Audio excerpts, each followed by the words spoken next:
Welcome back, everybody. It's Thursday, February 19th, 2026. Born on this date in 1866, the inventor of the first effective windshield wiping system, Mary Anderson of Greene County. Now, she and her family had been in real estate and property management in Birmingham when it was booming in the 1880s. She moved to California, and while traveling to New York City, noticed that trolley car drivers would have to reach out and wipe ice and snow off their windshields with their hands.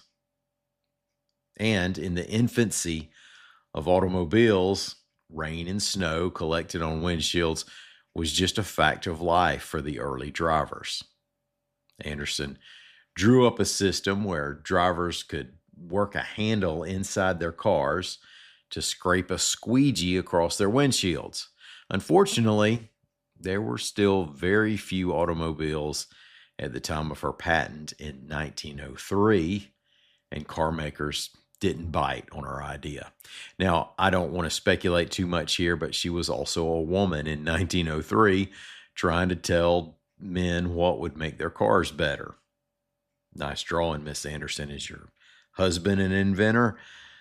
Eventually, I'm not quoting anybody there, I'm just speculating. Eventually, her patent expired, and automakers decided windshield wipers were a good thing. She died in 1953 and didn't receive much notice for her invention until she was inducted into the National Inventors Hall of Fame in 2011. Today, we have Mardi Gras crime stats, OSHA action after a couple of workplace deaths, and what some Alabama political types are up to. My name's Ike Morgan, and we're down in Alabama.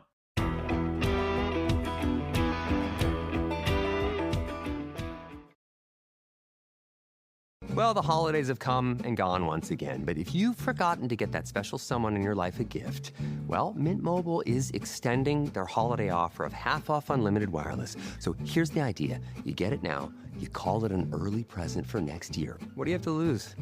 Give it a try at mintmobile.com/switch.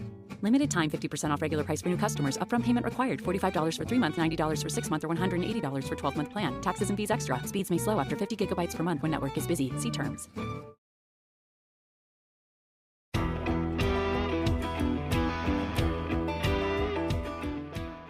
The Mobile Police Department released its annual Mardi Gras season statistics, reports AL.com's Lawrence Specker. Now, this is coming after a final weekend that included multiple shootings in the area. Police say the attendance estimate for all the parades in the Mobile Mardi Gras is 1,341,358. There were 383 vehicles towed, 34 misdemeanor arrests, and 6 felony arrests. All those figures are really within a whisper or two of what they were during last year's Mobile Mardi Gras. But there were shootings on Sunday in the hours after official festivities ended that cast a shadow over things. In one, an apparent attempted robbery was taking place when gunfire was exchanged. Police believe the victim was wounded and the would-be robber was killed. Another is still short on details, but 7 people were injured in that shooting. And in yet another case, police say 2 juvenile males were shot while walking on Broad Street. 2 construction workers died last year after breathing sewer gas, and OSHA is proposing $250,000 in fines against their employer, reports AL.com's Kent Falk. According to OSHA, 3 workers for construction labor services were installing and repairing sewer lines inside a manhole this past August in Mobile.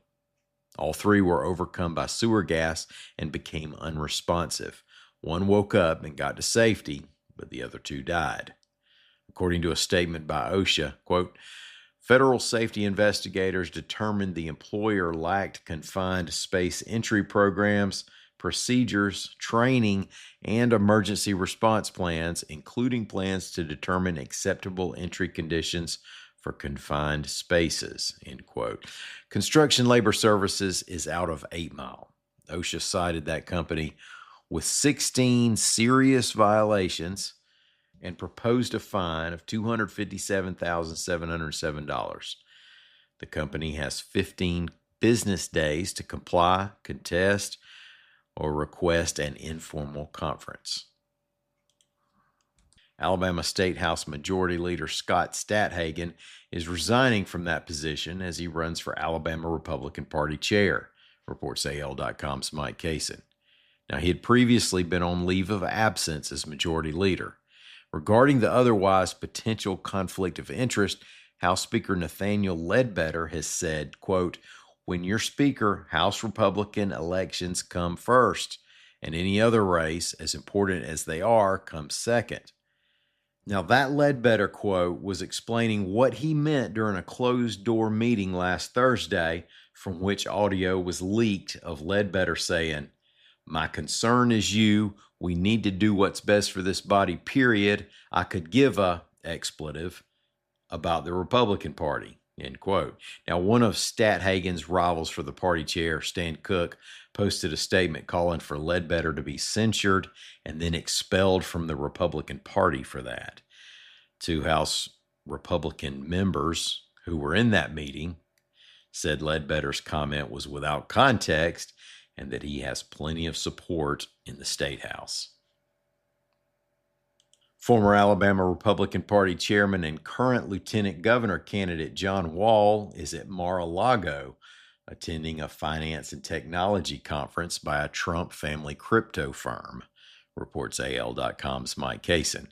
Trump family members of billionaire Steve Witkoff and other partners launched the company in September 2024. Two of President Trump's sons and other partners founded the company in September 2024. The Wall Street Journal reported that the Trump family has made over $1 billion so far on the venture. The conference is billing itself as a group of global finance leaders discussing the future of finance, technology, and currency.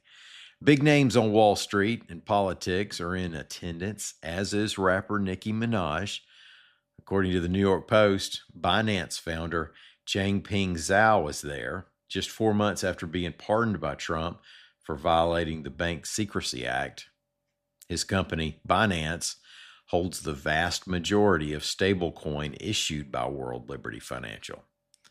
Trump endorsed Wall before Wall had even officially entered the lieutenant governor's race. Wall threw his hat in the ring, and then a state GOP committee waved off a challenge to his candidacy over residency requirements. As has been previously reported, Wall voted in Tennessee and showed an officer a Tennessee driver license while he was chair of the Alabama GOP. Other Republicans running for lieutenant governor are Secretary of State Wes Allen, Agriculture and Industries Commissioner Rick Pate, commercial real estate developer Nicole Wadsworth, Montgomery physician Dr. Stuart Tankersley, Coleman County Sheriff's Deputy Patrick Bishop, and George Childress. Democrats in the race are State Representative Philip Ensler of Montgomery and Darrell D. Perryman, the CEO and founder of Compassionate Funeral Planning in Camden. The primary is May 19th.